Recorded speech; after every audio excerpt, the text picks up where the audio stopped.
Time to catch up with UTRGV men's basketball. This is Dan Hipsher. He's the head coach of the UTRGV men's basketball team. My name's Jonah Goldberg. UTRGV had a tough West Coast road trip this past weekend, falling at CSU Bakersfield and Seattle U. Bakersfield, though, that's a team that they've been beating up on everybody this year. Bakersfield's really good. You know, they opened the year, I think, with 3 conference wins on the road, all by significant margins. Thought we had a chance to go in and maybe control tempo, spread them out a little bit, take advantage of their bigs, but they played well. They did a great job on Antonio Green, put a lot of pressure on him, and he had a rough night shooting it, as did Kamasa, and we weren't able to ever really get them stopped. One of our inherent problems throughout the year is we seem to be giving opposing post players great advantage for some reason. Like, we are getting beat every night by, it goes back to Portland State, where a guy came in averaging 3 points a game and got 20 and 11. You know, it's just athletically, physically, strength-wise, intelligent. We're struggling to guard those guys. And Mays and Ahmed, who are 2 of the best post players in the league, went for 37 points and 17 rebounds between them on high percentages. And then their guard, Diedrich Basile, had a heck of a night. But we had the opportunity. We didn't play well the first half, pulled back to 5, had the ball, and about 13 minutes left and had them in jeopardy. And then we just went south for a couple possessions offensively, and Ali Ahmed scored, I believe, 8 straight points, their big post kid. But, you know, they're also a team that had New Mexico State down 10 points the whole game and then gave it to them at the end of regulation to get into overtime. And then I think at the end of the first overtime, New Mexico State scored again to tie it. And then the second overtime, New Mexico State hit a 3-pointer to win it. So Bakersfield's really got a good team. You were down, I think, about 20 in the first half before coming back to within 5 in the second half. What was your team doing so well during that run? Well, we got some stops, which was a difficult thing for us. Definitely, as you look at the film, the way we opened the second half in the first 8 minutes of the second half, we really could have been on the lead. We weren't scoring at a very high rate either, but we edged back, and then got it to 5.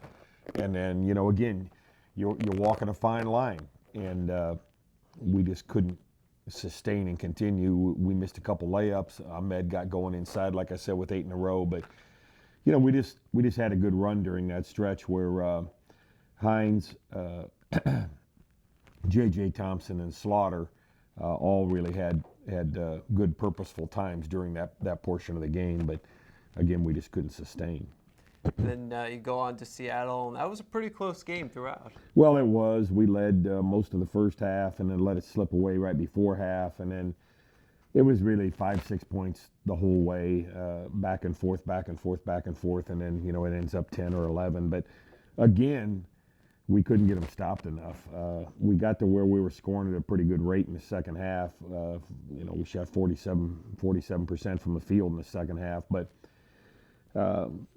that was a night, you know, Bakersfield I knew would be tough for Antonio. You know, veteran guards, tough guards, you know, they were going to get after him, do a pretty good job. Seattle plays all zone. So I knew Antonio was going to get his shots, and unfortunately he had a night, you know, 3 for 14 from a 3 line, which is way out of his realm. But some nights shooters have those nights, and he couldn't get one going. And then again, Powell and Crook, you know, 26 points, 9 rebounds at the 4-5 spot from 2 guys averaging about 11 points and 7 rebounds. So, you know, again, they dominated us inside and caused some problems. We're trying to double and do some things to help those post players out. But then they had a kid, that Manny Chibigwe, who went 6 for 9, that really hasn't made jump shots all year, and he hit 4 of them on us. So, you know, part of it's your shooting, part of it's, you know, certain guys playing better than they play, and then part of it is we've got to get this defensive shored up around the basket, and it isn't going to be any easier against New Mexico State, as you know. Yeah, they are a team with a ton of height. including the younger version of Bular now, Tanvir, playing out there. I know he didn't really play much last year, but 7'3", what's he been this year? It is throw it above it. You know, he gets it around the basket, and he's got good hands like his brother did. I don't think he's as good right now as his brother was, but when you can play at 7'3" and you have good hands and you keep the ball and finish high, it makes it very, very tough. So he's you have to exploit him defensively as much as he's exploiting his size and strength. And one thing we've got to do there, we've got to go in, stretch them out a little bit on our offensive end, make them guard us in places they don't want to guard us, and be able to match offensively, going to the defensive end with some of the disadvantages you have down there with their size and strength. And it seems like that even though they're always among the class of the league every year, you always have a good chance to beat them. We have always played well.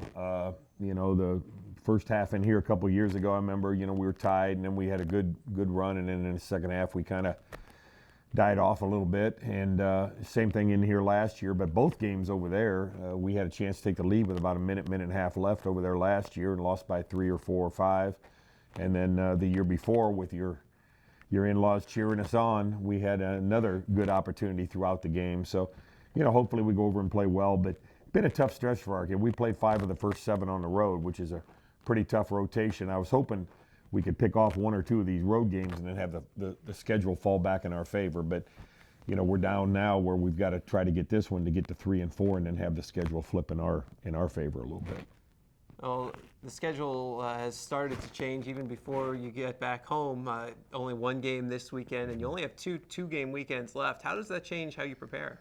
Well, you get a little more time. You get to rest the kids a little bit better. I mean, these trips are hard. You know, Bakersfield to Seattle's not easy, and you know, you don't get a lot of work in the day in between. You're kind of traveling like a pro team, doing a lot of mental work, trying to walk them through things, get them covered, get them stretched out, and get them ready to play the next day. But it's difficult, and the same thing with that Phoenix, Salt Lake City trip. They're not easy. Now, 1 game trip to New Mexico State, 1 game trip to Kansas City, 1 game trip to Chicago, and then a couple ones here and a double. So, you know, it makes it a little bit easier for you. Considering it's all Saturday games, you can leave that are on the road after this. I mean, you could just leave Friday, and it must help a lot with the kids in school. It definitely does, because Friday, as you know, is a very calm day here academically on campus. So we don't have a lot of kids in class. So, boy, it's great that they're not missing any class time.